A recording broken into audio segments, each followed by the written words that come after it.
Mesdames et messieurs, merci de nous suivre.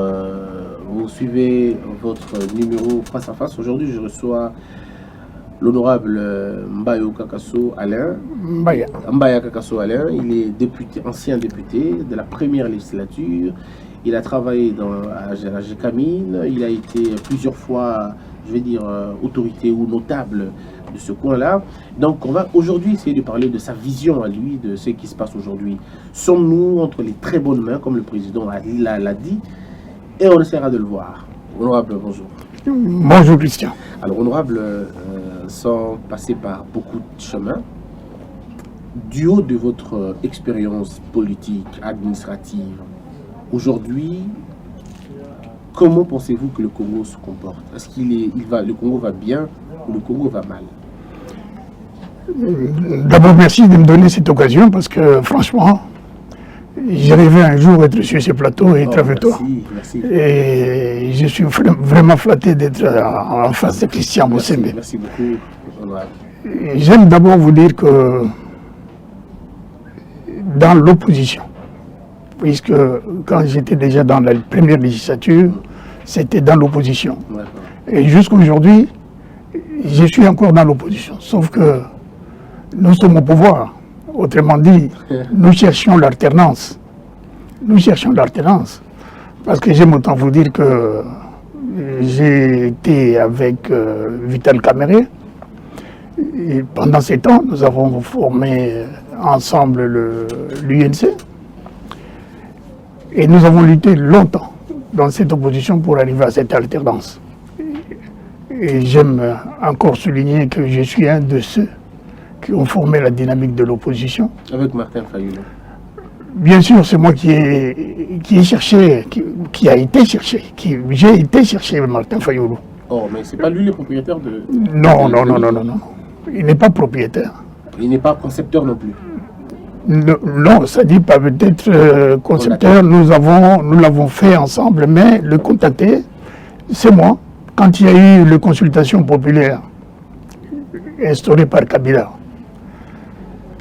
l'UNC n'a pas fait partie de ces consultations. Oui. L'ECD n'a pas fait partie de ces consultations. Alors j'avais demandé à mon président, à ce moment-là, Kamerhe, que nous ne pouvions pas nous-mêmes mener cette lutte en dehors. Il fallait qu'on puisse chercher aussi d'autres partis avec lesquels nous pouvions composer afin de faire face à ce qui était dans les consultations populaires. Il m'a donné cette autorisation, c'est ainsi que j'ai traversé la rue pour aller voir Fayulu et qui a accepté d'être avec nous.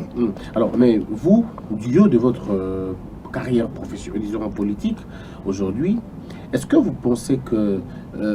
quel est votre regard d'abord sur la politique, avant d'abord d'aller sur l'alternance? Quel est votre regard sur la politique? La transhumance politique, l'inconstance, les gens qui quittent les partis pour aller ici et là. Quelle est votre propre lecture à vous? La transhumance politique pose problème dans notre pays. Ça, c'est un fait, parce que, vous savez, on a traversé une longue période de la vache maigre. Et les gens ont besoin de vivre. Alors, ça crée l'instabilité. Ça crée l'instabilité dans le chef des acteurs politiques. Mais cette instabilité, c'est au détriment pratiquement du développement du pays. Voilà. Donc, pour tenir dans l'opposition, il faut avoir les reins solides. Aujourd'hui, il faut avoir les reins solides. Vous avez fait combien de temps? Vous avez fait combien de partis politiques? Oh non, je n'ai pas fait de... En principe, c'est-à-dire je suis sorti député dans le parti de Moukamba, à Déco, en 2006. Nous étions dans l'opposition avec Mbemba. Okay. Vous êtes allié de Mbemba. Après, en 2011, j'étais avec l'UNC, parce que finalement, la Déco avait changé de camp. Oui. J'étais avec l'UNC. La Déco était allée où? Dans la majorité. Dans la majorité présidentielle. Et vous avez refusé de vous dire? J'ai refusé. Oh, d'accord. Vous avez suivi l'UNC? Non, je n'ai pas suivi. Nous avons créé l'UNC. Ah, vous avez créé l'UNC? Nous avons créé l'UNC. Mais vous avez créé l'UNC avec un ancien kabiliste. Oui, mais qui avait changé de peau. Et vous étiez convaincu qu'il avait réellement changé des pots? Effectivement, j'étais convaincu, compte tenu de ce qui s'était passé, pour qu'on puisse les défenestrer de la majorité. Et puis, qu'est-ce qui fait que vous puissiez quitter l'UNC? Bon, vous savez, dans un foyer, il y a toujours des problèmes. Hein. C'est-à-dire, il n'y a pas eu cette question de compréhension, question d'interprétation de certaines choses qui tiennent peut-être à la valeur personnelle de quelqu'un. Est-ce que vous croyez en Vital Kamerhe? Comme politicien, c'est un bon politicien. J'aime autant vous le dire. Ouais. C'est un bon politicien. Pensez-vous qu'il est d'une aide importante au président Fachi? Aujourd'hui, je crois qu'il est important qu'il soit à côté de Fachi, mais il a besoin aussi d'un certain encadrement. Lui aussi? Oui, bien sûr. L'UNC? Mais comment vous voyez l'UNC? Est-ce que possible candidat en 2023, vous pensez? Ils peuvent briguer la magistrature suprême? L'ambition est légitime. Ils ont l'ambition de pouvoir briguer la magistrature suprême, mais le parcours est parsemé de beaucoup d'embûches. Alors, aujourd'hui, c'est vrai, vous êtes au sommet de la carrière, on va dire. Vous pouvez regarder les jeunes gens venir, vous pouvez regarder les politiciens venir, vous avez vu leurs histoires et tout ça. Que dites-vous de... Je vais vous poser 2-3 questions sur les individus et leur carrière politique. Vous allez peut-être nous dire. Comment voyez-vous la politique menée par Martin Fayulu? Je n'aime pas beaucoup parler de personnes. Je n'aime pas beaucoup parler de personnes. Mais j'ai beaucoup d'admiration pour Fayulu, entre nous soit dit. Puisque nous avons lutté ensemble, côte à côte, et pendant longtemps. C'est quelqu'un qui a beaucoup de témérité, beaucoup de courage, mais qui est énormément égoïste, malheureusement. Vous pensez qu'il est égoïste? Je ne pense pas, je le crois. Vous le croyez? Oui. Est-ce que vous avez des faits qui prouvent qu'il est égoïste? Quelques faits, quelques histoires? Je ne vais pas vraiment descendre dans les détails, je n'aime pas beaucoup. Oui, parce que si on vous demandez de parler d'Obama, vous allez certainement parler d'Obama sans problème. Non. Quand ça vous bout des mots, tu dis bien d'autres. Ce n'est pas facile de parler des politiciens congolais. Oui, je vois. Ça crée énormément de problèmes. Vous pensez qu'il est égoïste? C'est peut-être le seul mot que vous voyez en lui, le seul mal, pardon. Il doit s'élever. Il doit s'élever et voir l'intérêt général. Okay. C'est ça le vrai problème. Et comment voyez-vous la politique menée par Katumbi, par exemple? Les caractéristiques? Katumbi, moi, je crois, à mon avis, il a pris des distances de la majorité, parce que dès le départ, moi, je n'y croyais pas. Je croyais que c'était un envoyé de la majorité dans l'opposition, qui était venu juste pour déranger l'opposition. Mais au fil du temps, j'ai l'impression qu'il se confirme un peu dans l'opposition. Mais il faut qu'il fasse des preuves. Qu'il fasse encore des preuves. Parce que ce qu'il a fait n'est pas encore convaincant. Et alors Bemba? Bemba, bien sûr, c'est un opposant. C'est un opposant. Nous avons fait du chemin ensemble. Malheureusement, il y a eu cette interruption avec son incarcération qui, malheureusement, a brisé un peu sa carrière. Alors aujourd'hui, honorable Alain, si on vous pose la question de vainqueur des élections de 2018, est-ce que nous donnons raison à la CENI ou nous donnons raison à la vérité des urnes? J'aime autant vous dire que le vainqueur, c'est bien Félix. Vous êtes convaincu? Je suis convaincu. Départ, j'étais dans la campagne. Pourtant, vous n'avez jamais été de l'UDPS. Non, j'étais allié. Aux dernières élections, j'étais allié de l'UDPS. Mais j'aime autant vous dire que sur le terrain, ce que nous avons eu comme résultat, nous, c'est Félix qui a gagné. Mais la confusion, je ne sais pas d'où elle est venue, parce que nous avons nos bulletins. Nous avons nos bulletins en dépit de ça. Mais partout où il y a eu élection, en tout cas, Félix était en tête. Félix était en tête. Mais la confusion est venue d'où? Je ne sais pas. La Senko a dit autre chose, les prêtres ont dit autre chose. Mais la Senko n'était pas acteur des élections. Ils étaient observateurs. Et encore, est-ce qu'ils étaient partout? Alors quand on va aux élections et qu'on arrive à gagner les élections, comment se fait-il qu'on soit président et qu'on n'ait pas de députés à l'Assemblée nationale? C'est un problème. C'est un problème que je ne m'explique pas moi-même. Parce qu'en définitive, j'ai battu ma campagne, et très bien dans mon territoire. Mais comment je n'ai pas été élu, ça, je n'ai jamais compris. Parce que j'ai mes bulletins, j'ai mes résultats. Mais pourquoi je n'ai pas été proclamé comme un élu du territoire de Ngandajika où j'ai présenté ma candidature. Vous êtes dans la même situation que Fayoulou, qui pense qu'avoir été élu, mais qui n'a jamais été élu. Il pense qu'il a été élu avec le document selon lui, qui n'a pas de... Moi, je ne sais pas s'il détient aussi les bulletins comme moi. Moi, je détiens mes bulletins. Je dis bien que je détiens mes bulletins. Mais ce n'est pas ça le résultat qu'on a donné. Mais le résultat présidentiel, c'est Félix qui a gagné les élections. Comment vous êtes sûr que c'est lui qui l'a gagné alors que vous Je suis sûr, c'est parce que on a fait les élections le même jour, présidentielles et législatives. Sur le même jour, même électorat, on a eu les mêmes bulletins. Alors aujourd'hui, qu'est-ce qui a fait que nous sentons ce blocage pendant un an? Je ne sais pas votre appréciation, mais est-ce que vous pensez que le pays va bien? Parce qu'il y a d'autres qui estiment que le pays ne va pas bien et qu'il n'y a pas eu l'alternance qu'on a cherchée. L'alternance, nous l'avons eue, mais malheureusement, c'est cette coalition qui pose problème. Laquelle? L'UNCCH l'UNCDPS ou FCCCH? FCCCH, qui pose problème parce que vous savez, remplacer quelqu'un qui n'a pas réussi et lui demander de faire un effort pour vous permettre de réussir, c'est lui demander de se transpercer carrément le cœur avec une épée. Il doit se faire violence. C'est ça qui pose problème. Mais Félix veut réussir, il a un programme, les autres... Mais qu'est-ce qu'il fait lui? Il n'a pas inventé la roue, il a juste pris la Constitution. Vous n'avez pas appliqué la gratuité de l'enseignement.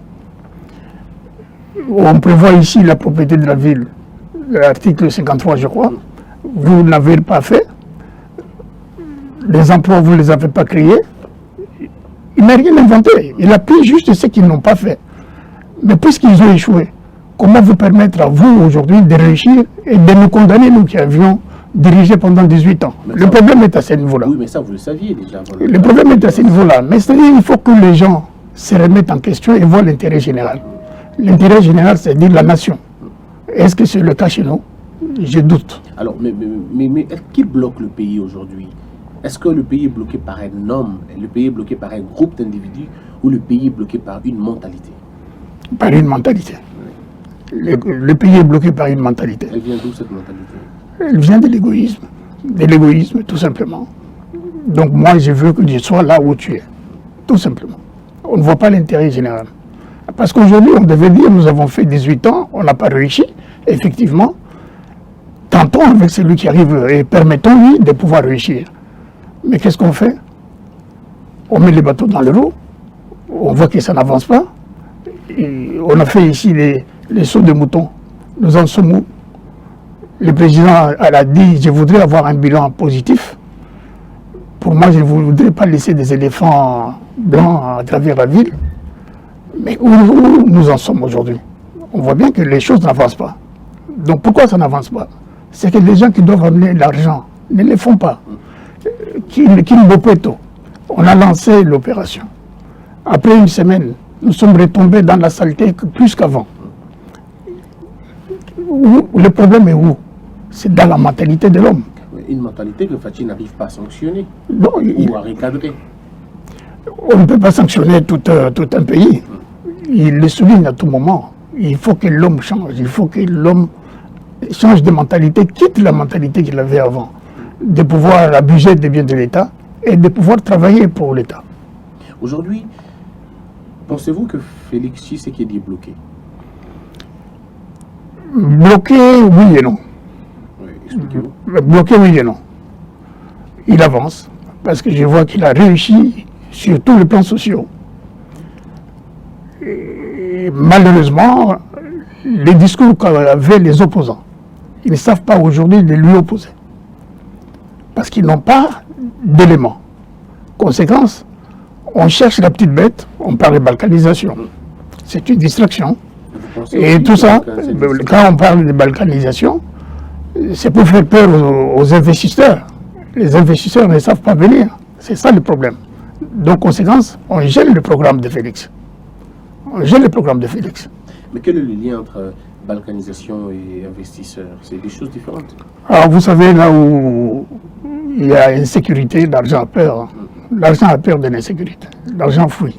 Et donc, vous voulez dire qu'ils sont en train de mettre en place leurs propos qui disaient qu'ils allaient créer de la sécurité pour faire fuir les investisseurs. Vous reprochez cela à Mosito? Oui, mais parce que, dites-vous bien, moi j'ai vu Félix faire le tour des pays limitrophes, chercher à renouer les relations, et au moment où il est en train d'avancer, vous entendez quelqu'un qui vous dit « nous devons aller attaquer ces pays-là. Pour que nous puissions avoir la paix, il faut qu'on attaque ces pays-là. » Mais mon cher ami, nous voyons même aujourd'hui en Libye, ils ont fait la guerre combien de temps? Ils sont en négociation. Ils sont revenus aux négociations. Donc la diplomatie vaut mieux que la guerre. Parce que la guerre, on sait comment elle commence, mais on ne sait pas comment elle finit. Oui, mais vaut mieux ne pas être alors du côté de perdants. Mosito pensait qu'il fallait faire peur aux Rwandais pour qu'ils comprennent que nous aussi, on est un peuple, on est assez... ils n'ont pas le monopole de la violence. Non, non, malheureusement, il a gêné justement la politique de Félix. Il a gêné la politique de Félix. C'est ça, on suscite des histoires qui n'ont rien à voir pour gêner justement l'avancée de Félix dans son programme. Finalement, Félix se bat contre qui? Contre la Mouka, contre le FCC, contre l'UNC, contre qui Félix se bat? J'ai l'impression que l'ennemi, pas l'ennemi, mais enfin le mot, je le mets entre guillemets, ce n'est pas la Mouka. La Mouka n'est rien, l'ennemi est du côté du FCC. Ils sont beaucoup plus forts alors que vous êtes en alliance, peut-être c'est ça pas beaucoup plus forts, mais ils sont beaucoup plus gênants. Beaucoup plus gênants. Beaucoup plus gênants. Oui, alors, mais pourquoi vous ne le faites pas partir alors? Les faire partir, il faut donner le temps au temps. Oui, alors que vous n'avez pas beaucoup de temps. Là, il faut donner le temps au temps. Le temps n'est pas l'allié de Félix aujourd'hui. Si. Félix va marquer le point. Vous pensez? Si. Il va marquer le point. Mais en tout cas, il reste 4 ans. Hein. Un an est passé. Bientôt, on a fait 1 an. Oui. 1 an, on a marqué le point. On a marqué beaucoup de points. La gratuité, oui. L'armée, oui. Mais... Ah oui, mais la première chose, c'était la paix. C'est-à-dire instaurer la paix dans le pays. Et il est en train de gagner ce domaine-là de la paix. Il est en train de le gagner. Et on voit qu'il va gagner. Pourquoi? Parce qu'il a motivé son armée. Il a motivé son armée parce qu'avant, les militaires au front n'avaient pas leur ration. Aujourd'hui, ils ont leur ration, ils sont à l'aise et ils font des miracles sur le terrain. Ils font des miracles. Dans 1 mois, dans 2 mois, je crois qu'on va parler de la fin de la guerre à l'Est. Donc, c'est son acquis. Est-ce que ça fait plaisir à ceux qui étaient là avant? C'est ça le vrai problème. Alors, parce qu'aujourd'hui, comment voyez-vous? D'abord, quelle est la différence entre Félix Tshisekedi et Étienne Tshisekedi? On ne peut pas comparer 2 choses incomparables. Oui. Étienne Tshisekedi n'a pas géré le pays, Félix gère. Et il est président de la République, ce qui ne fut pas son père. Son père était Premier ministre. Il a géré combien de temps? 2 jours, 3 jours. On compare quoi? On ne voit pas ce qu'on peut comparer. Vous pensez qu'ils ont le même caractère, l'intransigeance? Est-ce que l'intransigeance de Félix, disons, comme vous le dites, est-ce que ce n'est pas aussi le temps qu'ils ont passé au pouvoir qui les différencie aussi? On ne savait pas voir l'intransigeance jusqu'où elle pouvait aller. L'intransigeance, je crois que Félix, c'est quelqu'un qui aime négocier. Conciliant? Il est conciliant. Mais c'est une main de fer dans un gant de vélo. Il ne faut pas croire qu'il est si facile. Je crois qu'il est même pire que son père. Vous pensez? Si. C'est pas l'impression que les gens ont en tout cas. Ah, il gère son temps. Okay. Il gère son temps. Je crois qu'il est même pire que son père. Mais seulement, il sait arrondir les angles.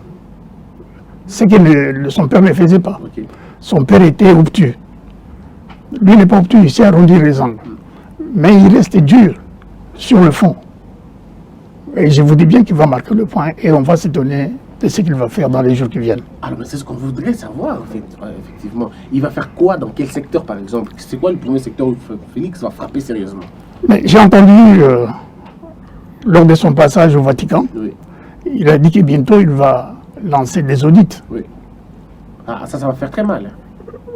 Oui, mais vous voyez justement qui ont peur. C'est ceux qui ont géré. Avait-il bien géré? Ces audits, c'est pour les remettre en selle ou pour les remettre en prison. Il veut enfin fouiner dans le passé. Les audits, c'est pour fouiner dans le passé. Exactement.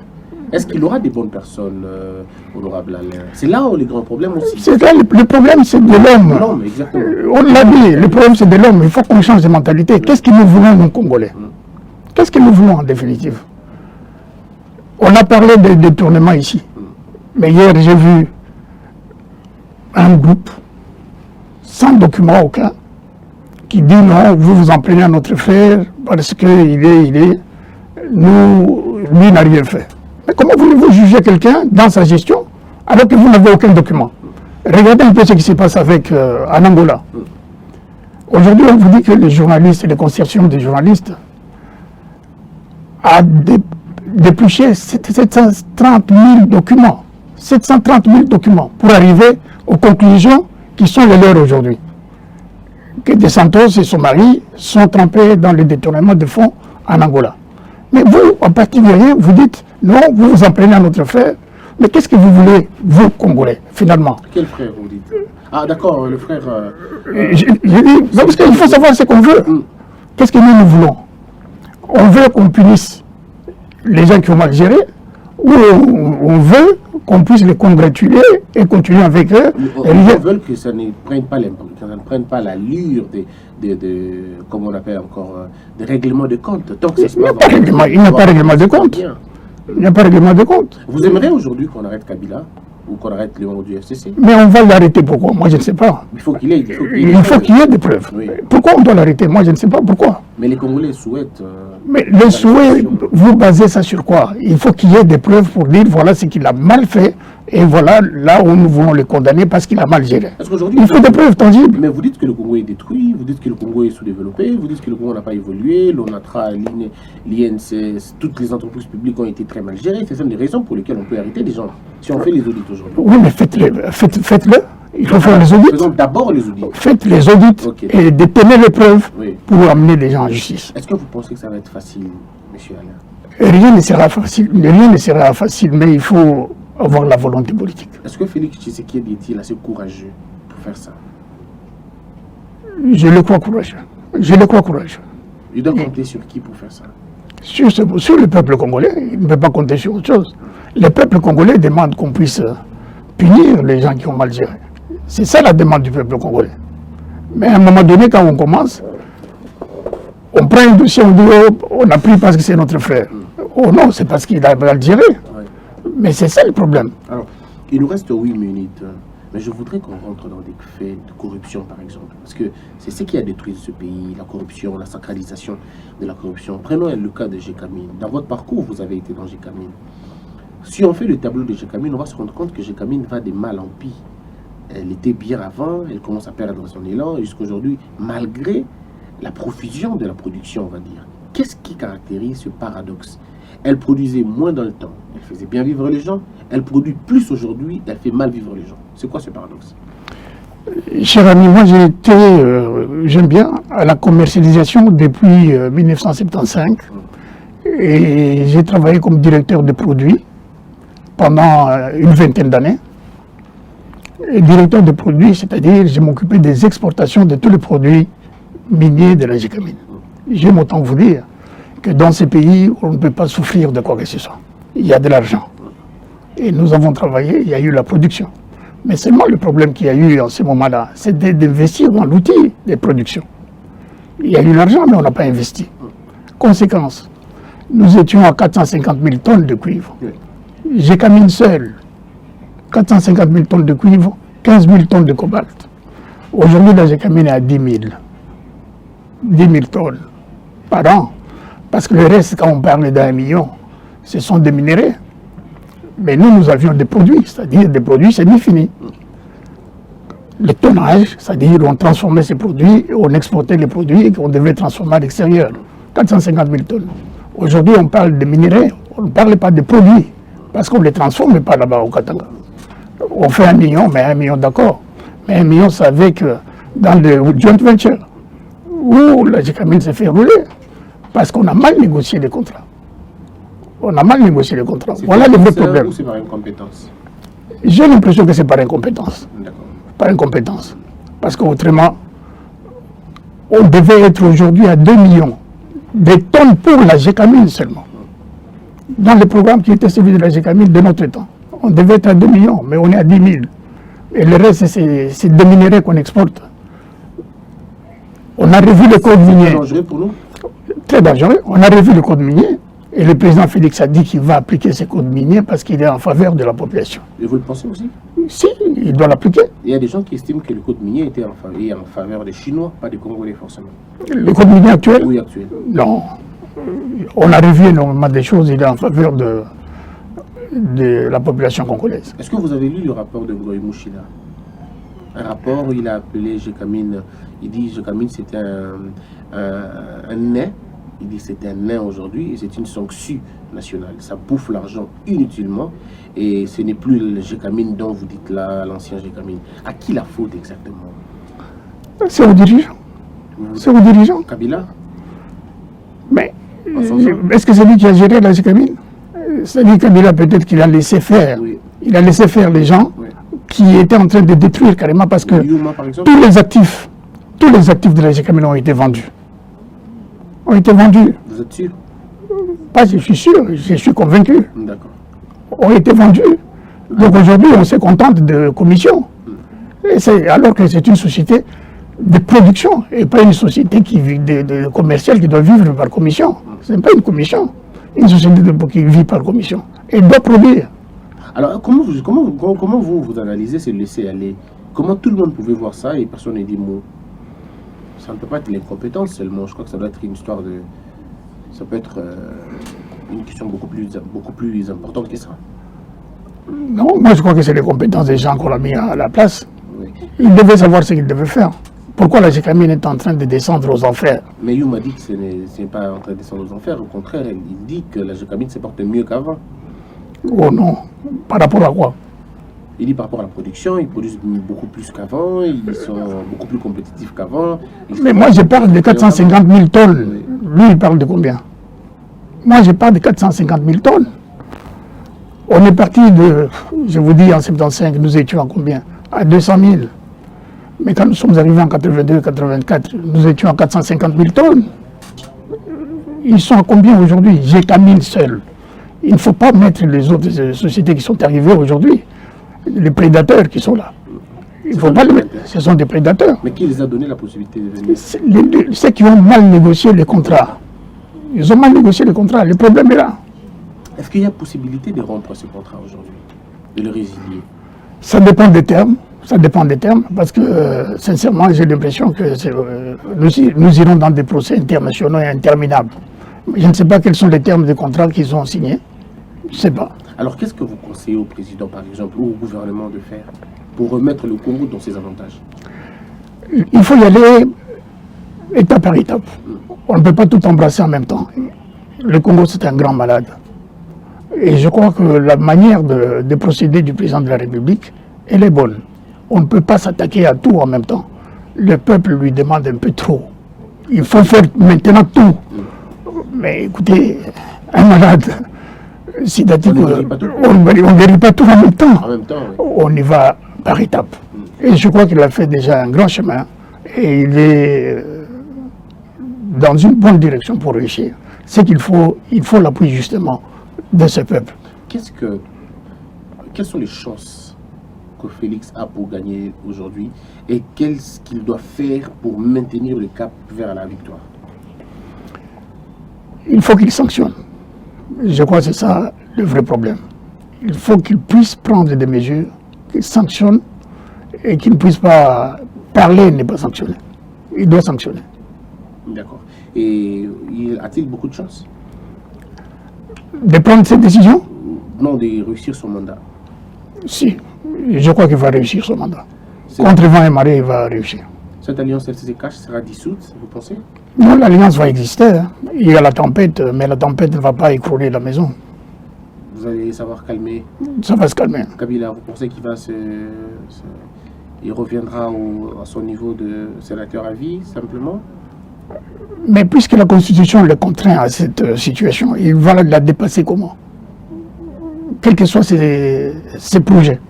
La Constitution le contraint dans cette situation de sénateur à vie. On dirait vrai que le ministre du FCC ne respecte pas Fachi, il respecte beaucoup plus Kinga Kati que Fachi. Mais vous avez entendu le président dénoncer cette histoire de contrat tacite signé entre... Si vous ne suivez pas le pas, je crois que les gens ont une épée de Damoclès sur leur tête. Ils font des choses contre leur gré. C'est ça le problème. Et quelqu'un qui fait quelque chose contre son propre gré n'est pas avec vous. Et vous pensez la possibilité de dissoudre l'Assemblée nationale aussi? C'est une possibilité? C'est prévu dans la Constitution, mais le président, je ne peux pas le dire qu'il a dit. Le président a dit, ne me poussez pas. Ne me poussez pas à faire ce que je ne pense pas faire. C'est ça l'idée principale du président de la République. Il n'a pas dit, moi je veux dissoudre si jamais. Non. Il a dit, ne me poussez pas à ça. Il ne veut pas créer des problèmes, d'autres problèmes inutiles. On a déjà assez de problèmes comme moyen. Donc il ne veut pas créer ces problèmes-là. Il ne pense pas. Mais aujourd'hui, les gens frileux, ils sautent dessus pour dire, le président a dit qu'il va dissoudre le Parlement. Il ne l'a pas dit. Il n'y pense même pas. Aujourd'hui, vous êtes où maintenant? Vous êtes dans quelle partie? Dans la déco. Ah, vous êtes revenu à la maison? Oui, oui. Parce que la déco a fait quoi après? Non, dans la déco, parce que le président qui était le président Monkamba a déposé. Il s'était retiré. Et il a pensé à moi. Je suis revenu. Et vous gérez la déco? Bon, j'ai géré. Mais maintenant, je crois que je l'assiste. Aujourd'hui, vous assistez à la déco. Et est-ce que vous pensez intégrer l'UDPS? Non, être allié, oui, mais intégrer l'UDPS, non. Être allié à l'UDPS, oui. Vous l'êtes aussi? Vous êtes allié aujourd'hui? Si, si. Donc le bilan aujourd'hui, vous êtes au pouvoir, mais en même temps dans l'opposition? Non. Vous êtes aujourd'hui au pouvoir? Mais on est au pouvoir, puisque Félix de l'UDPS est au pouvoir. Oui. Nous sommes avec lui au pouvoir. Mais les attitudes de l'opposition continuent toujours. Ah, je ne sais pas ce que vous avez remarqué à moi. Non, mais c'est les attitudes de taper, d'attaquer, de dire ça. Vous avez gardé le même tact. Non, pas du tout. J'ai le tact maintenant de chef d'un dirigeant. D'un dirigeant, d'un responsable. Et vous pensez qu'on va commencer à récolter le premier fruit de Félix quand? On a commencé déjà avec la gratuité de l'enseignement. La PAD, c'était bientôt. Oui. Et comment je vais dire, les sauts de moutons, oui. Bientôt on va le terminer, quel que soit le... C'est un grand dossier cette histoire, il y a beaucoup d'argent qui est tombé dedans et on ne voit pas les... Bon, les gens racontent beaucoup de choses parce que franchement, moi je ne veux pas parler d'argent dans la mesure où je ne suis pas, et je n'ai pas été là où on a décidé. Donc je vois les faits et j'estime que ça va, on a commencé, ça va se terminer. S'il y a eu des détournements, l'audit va nous le dire. Moi, je tiens à cet audit et je m'en remets à ça. Très bien. Merci beaucoup, honorable Alain Mbaya Kakasso. C'était un honneur. Vous êtes ancien député de la première législature et vous avez travaillé dans la GECAMINE. Ça est fini, mesdames et messieurs. Merci d'avoir suivi ce numéro face à face. Je recevais l'honorable Alain Mbaya. Et je pense aussi à son fils Yves Mbaya qui se trouve à l'étranger. Merci d'avoir été nombreux, que la peur quitte nos esprits et que Dieu bénisse les RDC.